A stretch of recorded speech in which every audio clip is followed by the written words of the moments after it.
So many of us have heard how important meditation can be, but many of us know how important meditation is, either through their own experience or through scientific research. Now, there are many ways to meditate, but are we meditating in the correct way that is helping us in what we want to achieve? Now, when it comes to mental health, meditating on to be somewhere that you're not, or think about of something you want to gain that it's not your reality, wouldn't really be the right meditation for you. So in this video, I'm going to clear up a simple meditation for people struggling with their mental health on a daily basis. And we're not talking about a short-term thing here, we're talking about long-term. And maybe a year or two later, you won't need to carry on with your meditation because the meditation will become you. Now, this video will cover many questions in meditation. What is meditation? Why is it used? How can this help your mental health? Simple way to meditate. Barriers we face when we need to meditate, how it has nothing to do with happiness, and benefits of meditating. Also, if you need help to accept what is, on how you should invest in yourself on becoming a good human being, so keep watching. What is meditation? You might think of meditation and think, what a boring thing to do. But if I tell you the truth, there's many ways to meditate.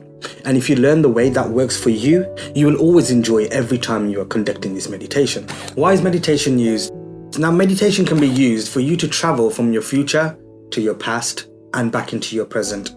And not just be stuck there with your emotions and your feelings and then regret it or fear from it in your present time. So meditation makes you more self-aware, and it makes you understand that your past doesn't exist anymore and your future that you're thinking about might exist, but at the moment it doesn't exist. I would say it's good to be able to reflect in your past and look out for anything that you might be able to kind of dodge in the future. So meditation kind of lets you understand that you do have this power of going into the past and the present, but then it gives you the full control of it and you'd be able to take advantage of it as and when needed. So many health conditions and addiction problems is due to not staying in the present time. Our mind naturally starts to living in the past or in the future, and this then starts to make a difference in our behavior and our thinking. Now, this includes mental health conditions and addictions due to trauma, anxiety, depression, suicidal, bipolar disorder, personality, psychotic, including schizophrenia.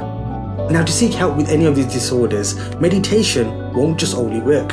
You would need a holistic approach. Okay, now what that means is you're going to be attacking many other things at the same time, because don't forget, with your mental health or your addiction, it affects many things in your life. Okay, now you'd have to do a few things so you can come into the balance of life. You can do your meditation and learn to be more in the present moment, more in control of your life with your mind and where it is, but then you would probably need medication as well to be stabilized for you to do meditation, and you probably need medication for you to be stabilized for you to be more active. You know, there's many other things that you can do, but you would need what's best for you. It would need to be a holistic approach. You can't just do the one thing and feel that this will just help your mental health if you just take medication. No, because medication is not a cure. Medication is only to stabilize your need medication, and then when advised by a professional, you'll be weaned off that medication, but at the same time you'd need to do talking therapy, activities, any sort of hobbies and meditation. So I think that's where you'd need to be at. So don't think that only meditating will help you with your mental health. It is one of the things that will help you. We shall cover more of this in future videos, so be sure to subscribe if you haven't already. Simple way to meditate. Now, how should your posture be when you meditate? Your back should be straight. As long as your back's straight, you'd be fine. You can sit anywhere, on anything, however you want. You know, some people do even walking and running, maybe before you go to sleep. Maybe you're on the bus or a train while you're driving. Obviously keep your eyes open. But when you are in the present moment, you're in meditation. But most of the time, we don't be in present moment because we can't live with ourselves. Yeah, we can't just be with ourselves. We always have to either be on our phones, be on our tablets, be on our TVs. So whenever you're even waiting, instead of taking your phone out, you can just come into present time and you'd be in meditation. So just be sure to keep your back straight and your neck straight. Now from here, you don't need to control anything in the present moment. As long as you're aware of what's happening in this moment, you're in meditation. Now with your eyes, you don't need to keep moving them up or down, left or right. You need to keep them straight. And if you do move them up or down, your eyes might start to hurt you. So keep your eyes straight at all times, and you can keep your eyes open or you can keep them closed. I'd advise you to keep them closed, but if you can't keep them closed for any reason, and if you don't want to, then that's totally fine.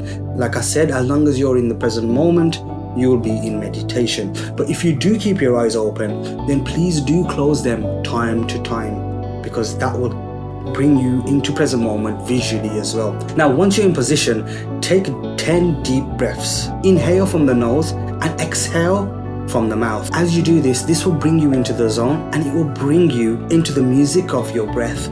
This will bring you into the present moment. Your 5 senses in your body will start to activate.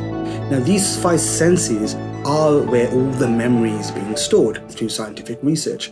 Now, these senses where the memory is being stored is taking you back and forward, So what it's doing here is it's grabbing onto it and keeping you into the present moment. Then 5 senses are activated, you're in present moment. As long as you keep listening, keep breathing, keep feeling your breath, you will stay in present moment, no matter what comes in the way. No matter which thought comes, no matter who comes, no matter what comes. If you really want to, you can concentrate on something else. And, I think a lot of people do have this issue where you get distracted a lot of the times. Yeah. And if you are getting distracted a lot of the times, and you have to either put a timer on your phone or switch your phone off or whatever it is that you need to do for you to concentrate, then meditation is one of the biggest things that you can ever do to sustain that attention within you. And you'd be able to control which attention you want, where and when. When your 5 senses are activated in your meditation, the more you do that, the more practice you'll get. Now, just let yourself be. Don't think of anything. Don't choose of anything to think of or concentrate on. Let yourself be. You will naturally may think of something that's very important. There might be something so important than you meditating, then think of it. Okay? You might feel that you want to cry. You might feel that you're happy. Whatever it is, let it be. Because meditation isn't about you getting something that's not there, gaining something that's not there, gaining happiness or gaining a place that you want to be and feeling better about it. Meditation is not about that. Meditation is more about being with what is and not thinking about what is not. So when you're in meditation, just let it be. Let your mind wander. But remember, whenever you are breathing, your 5 senses have been activated. After then 10 breaths, you will naturally come back into the present moment. So don't worry about it. And if you do get stuck in the past or the future, I would suggest you go and share that information out to maybe in a counseling session or maybe to a friend. And when you do speak to friends or families, just let them know that you're not really serious, because whatever you're talking about is maybe in the future or in the past. It's either gone or it's gonna come. So tell them not to take you serious, but then just tell them to just listen, that you don't want no advice and you just want them to listen. Okay? And then after that, if you want advice, you can ask them for advice. But I would say as long as they listen to you, and at that moment, if you can't meditate and you do go into this past or the future, and when you're sharing, you need to be living in the past or the future then as well. And when you do share it, you need to come back into the meditating state. And if your eyes are open, do close them for 5 seconds, and you'd be able to come back into the present time. By meditating, you will activate this. This will become you sooner or later. So when you do come into the present time, you will feel so relieved, because you will time travel. That's what it is. Meditation is time travel, to tell the truth. And you will come back into the present time, and then you will think, wow, that what happened was in the past. That which will happen is in the future. Today, none of that is happening. Today, I'm back. And you'd feel really good about it. I've experienced it myself. Now, when a lot of us, we try and keep busy and try and be doing other things and not really, try and focus within us, we are running, obviously, from ourselves. This is a technique where you can learn more about yourself. You can learn about where are the issues physically, mentally, externally, internally. Where are these issues raising from? Now, you can do this self-diagnosis through meditation, or you can also do this self-diagnosis through a timeline. Timeline is something a counsellor would use in a counselling or a therapy session.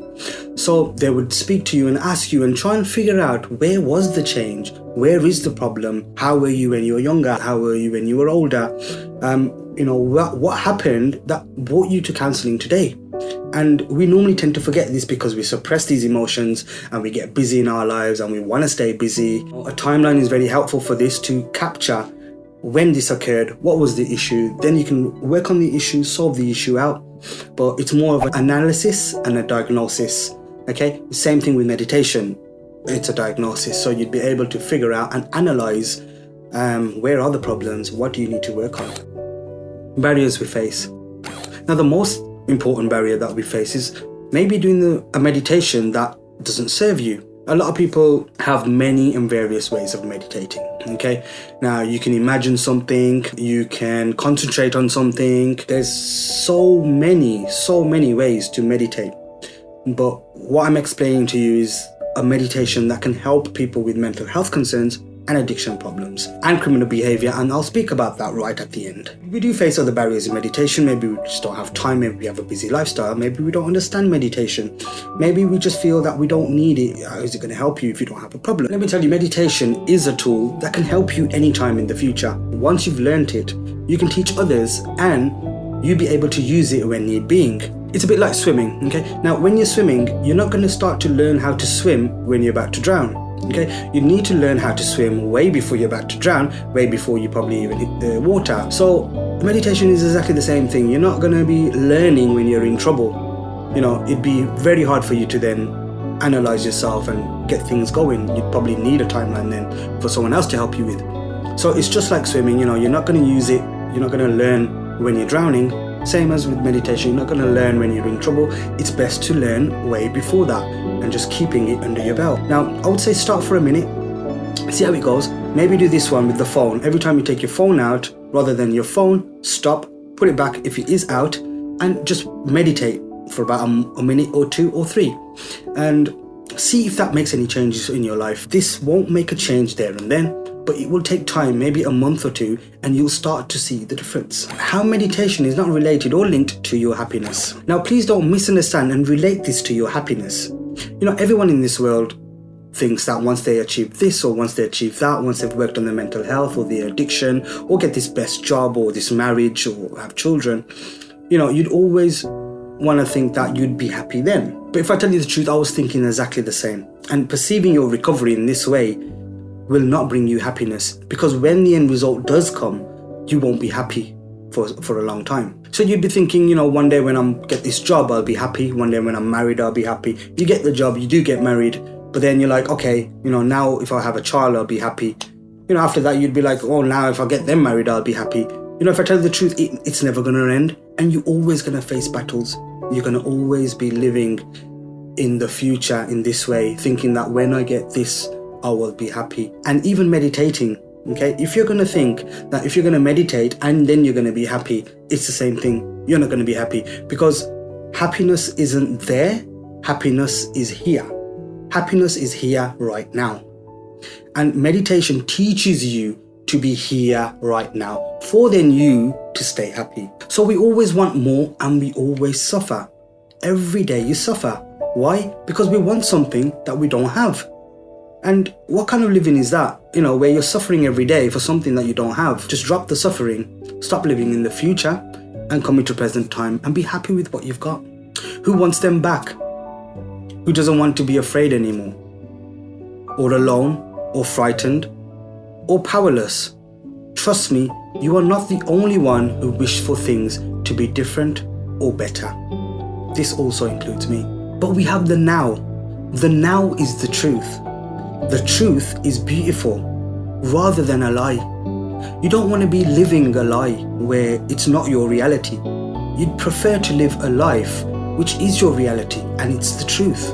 Now, every time we gain something that we want, we will always lose something else.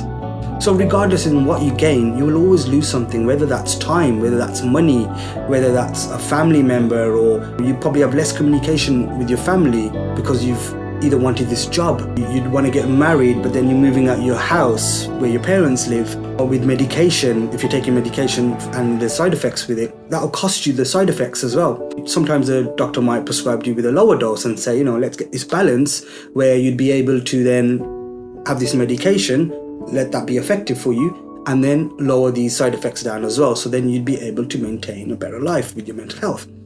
So it's the same principle here. If you're gonna gain something, you're going to lose something. So it doesn't really matter if you're going to gain it, because you don't want to lose it anyway. So wherever you are is the best thing for you. So we need to learn and balance what we have, because happiness is the here and now. So benefits from meditating. Studies have shown that meditation controls and improves our neuron connections, so they'll be able to communicate with each other efficiently. Now, this is where serotonin is produced. So if you're on medication for this, meditation is good as medication. Meditation also improves our concentration, our faster decision making. We become more energy sufficient and we remember more information. Now, meditation strengthens our attention and is directly linked to our emotions, because they're both lived in the same place in our brain, and that's the amygdala. And if you feel your brain doesn't work as it used to when you were younger, then meditation can change that for you. Now, if you need help to accept what is, keep listening. Now, say for example, if you're fighting with loneliness and you can't accept that, that's the thing. Don't fight with it. Don't fight with any emotion or any feeling, because the more you fight it, the more it will persist. What you resist will always persist. And the only way you can defeat that is to replace.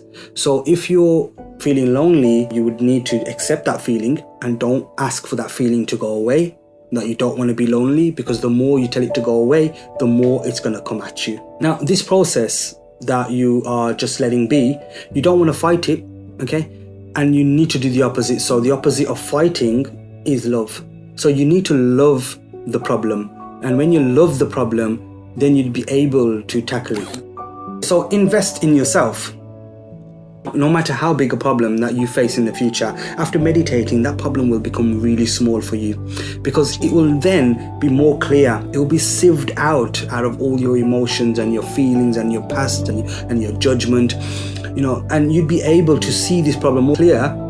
And this problem will become really small for you, and you'll be able, with this clearness, to then effectively resolve this problem. Now, normally what we're doing is we're either running into the past or we're running into the future. And there's a lot of things that we probably regret in the past, and we can't face it and we don't want to accept it. And maybe there's a problem that you might face in the future that you might think, this is going to be an issue for you. So the answer for the past and the future, when your mind is running around, is not there. You can go back there and resolve it by sharing it to someone while you're there in that mind state. But really and truly, the answer is in the present moment. What you're going to do in the present will dictate what's going to happen in your future. The cause that you make today is going to be the effect tomorrow. So just be with what is and not what should be. Now, when we pray and we ask for something, we are on the what should be path. Now, rather you asking for you want this or you want that, I think it's better to live on a thankful life, a life full of gratitude, and not for just what we already have. Obviously, be grateful for that. Be grateful for what we don't have as well. I think that's where the trap is. We get trapped into this zone where we want this and we want that, and we never be happy with what we've got. And yes, we need to be grateful, and we become grateful for what we have. But then when something occurs that we don't have, or something occurs in our life and then we miss something that we don't have, that's where we get trapped, and we don't be grateful for that. Now, the highest form of prayer is when we are quiet and when we accept everything, because then we are happy with what is. What will come to you naturally is the greatest power and is the greatest form of prayer. Now, try going to a friend's house and every day speak to them about something that you want. Sooner or later, that friend will tell you, mate, I don't want to be your friend no more, or I just don't want to hear it no more. And I'm sure God will be thinking the same thing when we keep asking him for something. Now, everything that we do should be effortless. Okay, so anything you're trying to tackle, if it's your addiction or your mental health or your criminal behavior, it should be effortless. If it's not effortless, if you're counting the days, or if you're saying it's hard, or if you're struggling, then you're doing something wrong. There is something that you haven't learned. You need to learn something either about yourself or any techniques around the addiction or the mental health, maybe the holistic approach, and then it will become effortless for you. And when it becomes effortless for you, then you know you're on the right track. And I've tried it in my past many times and I've struggled, but the days I have changed something, I can tell you right now that I haven't struggled whatsoever. The day I did change it, after so many attempts, I didn't struggle, and it was just a few things that I missed out and I didn't learn or didn't understand or didn't go to find out or figure out. But once I did figure it out, it became effortless. So there is no such thing as struggling within your addiction, within your habits, or within your mental health. There's no such thing. It's just the way what you've learned and how you implement that into your life. So for criminal behavior, and for normal people as well at the same time, most importantly, you'll become a good human being by meditating. So it will higher your consciousness. Okay, you'll be able to be more externally aware as well on what is going on in the world, internally aware on what you are thinking, on how you're doing things. Are you doing it right? Are you being good? Are you being bad? So if you've ever wanted to learn how to feed or nourish your soul and be a good human being and be made out of love, then meditating is the best thing you can ever do for it. So meditation, it highes your awareness and your consciousness. Rather than you doing anything wrong, you will just surrender to life itself. Whatever life is throwing at you, you will just surrender. You won't want something to then go do any criminal behavior. You'll be happy with what is. You'll be happy with what you have. So the self will be replaced with a lot of love. And it will start from within you, and it will go out externally as you meditate. The more you meditate, the more it will go out externally. So criminal behavior is really just an emotional mess. Just how you are with mental health concern or with addiction. Our information is not processed correctly, and then the output becomes criminal behavior or addiction or mental health. Now, a system with the i9 processor within a computer, it makes everything else work efficiently. Okay, so the more higher spec you have of the i5, i7 or i9, the more better everything will run efficiently within your computer. So your brain is exactly the same. You need an i9, or maybe as the world goes and develops more further, or maybe as you get older and you face more problems, you need to get this information processed. And if you have a little i3 maybe of a processor, and you're trying to do this, that, and the other. So, for example, in a computer, you'd have a memory card, you'd have a hard drive that will store all the memory, software, outputs and inputs, speakers, mics, amps, guitars, whatever else that you want to use. So, a lot of these things, the computer is using up the processor. Okay, you also have RAM, that will be able to do multiple things at one time. And when the processor is not good enough, so when I do my editing that I'm going to do for this video, if my processor isn't good enough, the computer can hang, can crash, can slow down. So your brain is exactly the same. Your information that you are gathering every day, whether it's from the past or the future, it's not being processed correctly. And because it's not being processed correctly, it keeps taking you back there because it's not being processed. You need it to let it process. So you need to leave your computer alone for a bit, so then it processes the information, not try and open more apps and do more things. So yes, the information is correct to help your mental health or your addiction or criminal behavior. Go to the gym, start reading books, start bike riding, start being more active, and get a hobby. Yes, get all busy, no problem. That is useful for you, but initially you do need that information processed. The only way to process that information is to meditate. And when you meditate, that information will start to get processed in your mind because you're letting it be. You're not wanting something that's not there. You don't want to be somewhere where you're not mentally, physically. So, once that information is all processed, you're all good to go. So if you know anyone in prison right now, then please, please, please do send them a few books in anything that can enhance their mental capabilities. So don't do anything that's going to destroy you, and just do it so it improves you. Let me know in the comment section if you find any value in this video. Let me know what meditation that you're doing in the comment section below. If I've missed anything out, please, please, please do add it into the comment section. If you want me to make a video on anything that you are struggling on, put that in the comment section as well, and I will hopefully make a video. Until next time, my friends, see you in my next video. Believe, be strong, and accept what is rather than what is not.